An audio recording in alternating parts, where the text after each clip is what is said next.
കൊള്ളാം. നിങ്ങളിൽ ആരുടെ കൂടെയാ ഞാൻ പൊറുക്കേണ്ടത്? ഒരു കാവടി കേട്ടിട്ട് ചിരിക്കാതെ നിൽക്കുന്നു. വേട്ടാവളിയാ.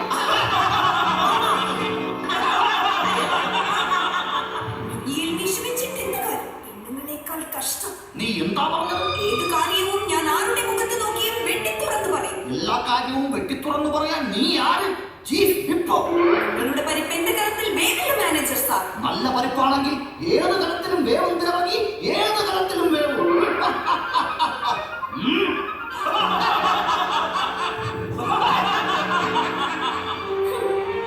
രാജമ വരുന്നുണ്ട്. അലവല്ലാത്തികൾ എന്തൊക്കെ ചെയ്തിട്ടും ഇവളെന്റെ വരുതിയിൽ വരുന്നില്ലല്ലോടാ കങ്കുറു. വല്ലാത്ത ഉരുപ്പടി തന്നെ. നോക്കി നിന്ന് വെള്ളമാക്കാതെ മാറി നിൽക്കണ. രാജമ്മ, ഞാനൊരു സ്വകാര്യം പറയട്ടെ. ഇനി ഫാക്ടറിയിൽ വെച്ചുള്ള നമ്മുടെ ഒളിച്ചുകളിൽ നടക്കില്ല രാജമ്മ. ശിലോണിൽ നിന്നും കൊച്ചു മുതലാളി വരുന്നു. മാനേജർ സർ, കൊച്ചു മുതലാളി വരുമ്പോൾ എനിക്ക് കൂട്ടിത്തരണം. എന്ത് ശമ്പളം? പേടിച്ചു രാജമ്മ. ഒരു കണക്കിട്ടാൽ ഞാൻ കൂട്ടിത്തരാം. സിമന്റും മണലും തന്നാൽ ഞാൻ കൂട്ടിത്തരാം. പണി ചെയ്യാൻ സമയം വേണമെങ്കിൽ ഞാൻ കൂട്ടിത്തരാം. പക്ഷേ ശമ്പളം മാത്രം കൂട്ടിത്തരാൻ ഞാൻ ആരുമല്ല രാജമ്മ. ഞാൻ ആരുമല്ല. ശമ്പളം കൂട്ടിത്തരാമെന്ന് പറഞ്ഞ് എന്നും രാത്രി എന്റെ വീട്ടിൽ വന്നിട്ട് വീട്ടിൽ കുട്ടികൾ കൂടുന്നതല്ലാതെ ശമ്പളം മാത്രം കൂടുന്നില്ല മാനേജർ സർ.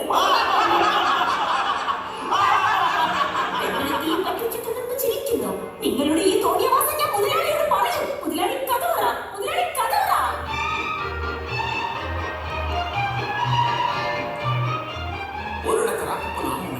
അമ്മമ്മയ്ക്ക് ദോശ തിന്നാൻ ഭയങ്കര കൊതി. അപ്പം കാട്ടി ചുള്ളി കുടിക്കാൻ. മുതലാളി ഇതെന്തോന്ന് പറയണത്? നീയല്ലേ പറഞ്ഞത് കഥ പറയാം. കഥ പറയാനല്ല, കഥക്ക് തുറന്നാ പറഞ്ഞത്. മുതലാളി കട്ടായമായും ശമ്പളം കൂട്ടി തന്നേ പറ്റൂ. ശരി രാജമ്മ, നിന്റെ ശമ്പളം പറയും. എല്ലാ പിടുത്തവും കഴിഞ്ഞ് 6 രൂപ. കഴിഞ്ഞ മാസത്തെ ശമ്പളം 5 രൂപ. അതിന് മുമ്പത്തെ മാസം 4 രൂപ. അപ്പോ 6 5 കൂട്ടിയ 11, 11 4 കൂട്ടിയ 15 രൂപ കൂട്ടി തന്നിരിക്കുന്നു. ഇനി മേലാൽ ശമ്പളം കൂട്ടാണെന്ന് പറഞ്ഞ് എന്റെ ബംഗാളിന്റെ മുമ്പിൽ വരരുത്. നന്ദി മുതലാളി, നന്ദി. ഈ ഉപകാരം ഞാൻ ഒരിക്കലും മറക്കില്ല.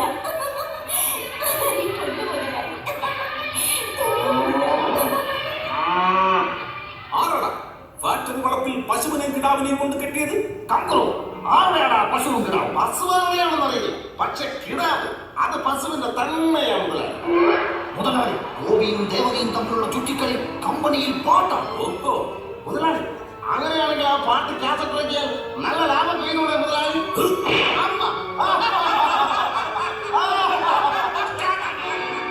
ഇത് ജീവിക്കാനുള്ള അടിയ, ഇത് കറയാനുള്ള അടിയ.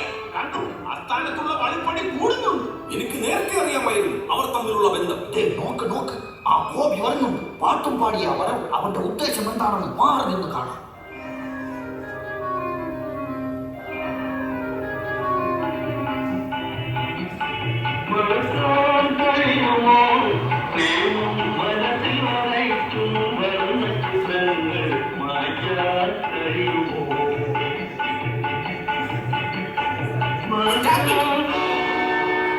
ഫാക്ടറിയിലെ ഊത്ത് കെട്ടിട്ട് മണിക്കൂർ 2ആയി. ഇത്ര നേരം എവിടെയായിരുന്നു? ഊത്തിനവിടെ ഇരുന്ന് ഊതിയാണ് മതി.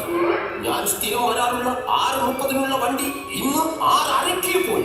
എന്റെ കാര്യം എനിക്കല്ലേ അറിയൂ. എന്താണ് നിന്റെ കാര്യം? ഫാക്ടറിയിലെ ശമ്പളം ഒന്നിനും തികയുന്നില്ല. പശുവിന് വാങ്ങാനുള്ള ലാൻ എടുത്തിട്ട് ഒരു തവണ പോലും അടയ്ക്കാൻ പറ്റിയില്ല മുതലാളി. അതിന് ആ പശുവിന്റെ ലാൻ നീ എങ്ങനെ തിരിച്ചട? ഗോപി, നീ എന്താണ് ഈ പറഞ്ഞു വരുന്നത്? എന്താണെന്ന് എനിക്ക് പോലും അറിയില്ല മുതലാളി. എനിക്ക് മനസ്സിലായി. പറയും. മനസ്സിലായതെന്ന് പറഞ്ഞാൽ മനസ്സിലായത് പോലും മനസ്സിലാകാതെ പോകും മുതലാളി. മനസ്സിലായോ മുതലാളി? ഇവനൊക്കെ ശാപ്പാട് കൊടുക്കുന്ന എന്നെ വേണം ആദ്യം പഠിക്കാൻ. ശരി മുതലാളി. അയ്യോ, ഓടിക്കോ.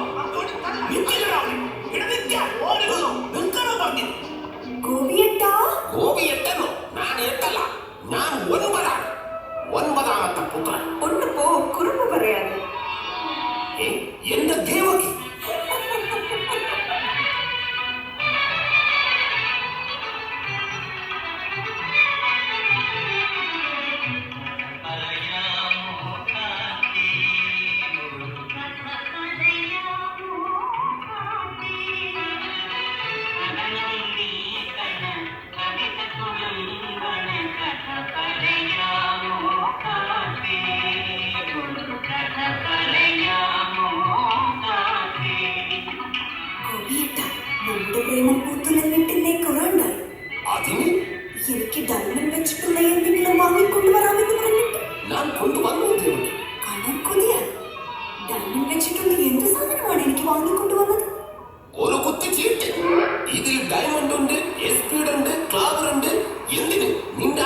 പോക്കൊരു വഴിയുണ്ട്. ഉണ്ടില്ല.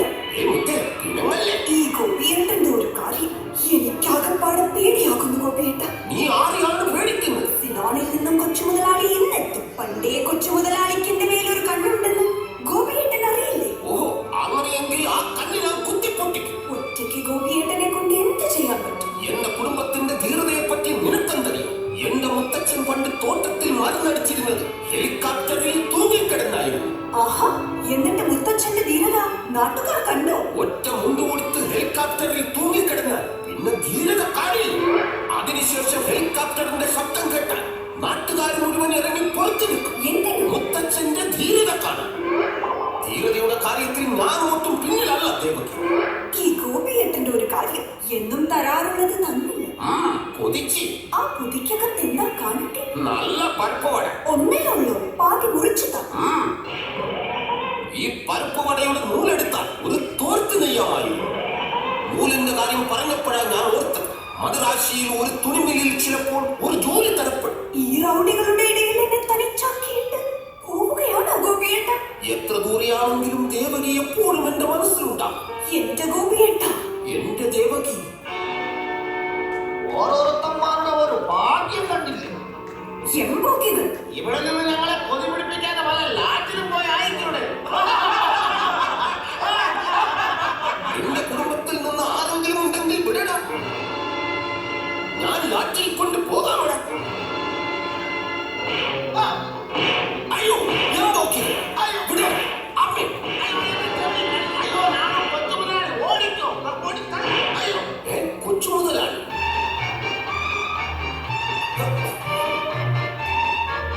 അയ്യോ, സിലോണിൽ നിന്ന് വന്ന എന്റെ മകനെ എന്ത് ചെയ്തടാ? ധിക്കാരി.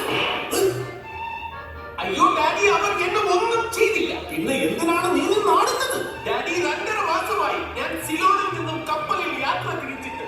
ഇത്രയും നാൾ കടലിന്റെ ഓളത്തിൽ കപ്പലിൽ യാത്ര ചെയ്തത് കൊണ്ട് ആ ഓളം ശരീരത്തിൽ നിന്നും മാറിയിട്ടില്ല ഡാഡി, മാറിയിട്ടില്ല. വിജയ, ഈ ഓളം നിന്റെ തലക്കാകാഞ്ഞത് നിന്റെ ഭാഗ്യം.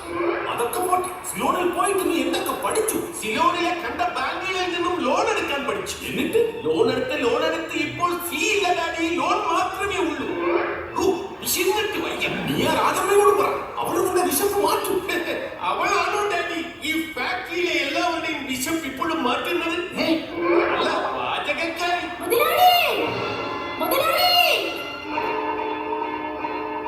പറയും രാജമ്മേ, പറയും. മുതലാളി, ആ ദേവകി ഇത്രയും നാൾ എല്ലാരെയും പറ്റിക്കുകയായിരുന്നു. ദേവകി പിടിച്ചുവിടാ. ആ വരുന്ന കുട്ടി ദേവകിയെ അന്വേഷിച്ച് വന്നതാ. ഒപ്പം അതിന്റെ അച്ഛനെയും. കുട്ടിയുടെ അച്ഛൻ ആരാണെന്ന് ചോദിച്ചിട്ട് അവൾ ഒന്നും മിണ്ടുന്നില്ല മുതലാളി.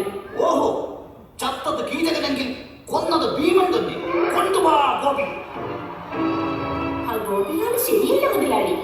അവൻ എന്നെയും ഒന്ന് മുട്ടാൻ നോക്കിയതാ. നിർത്തും രാജമ്മേ, പൊട്ടിയ കലത്തിൽ ആരേലും പൊങ്കാലയിടുമോ?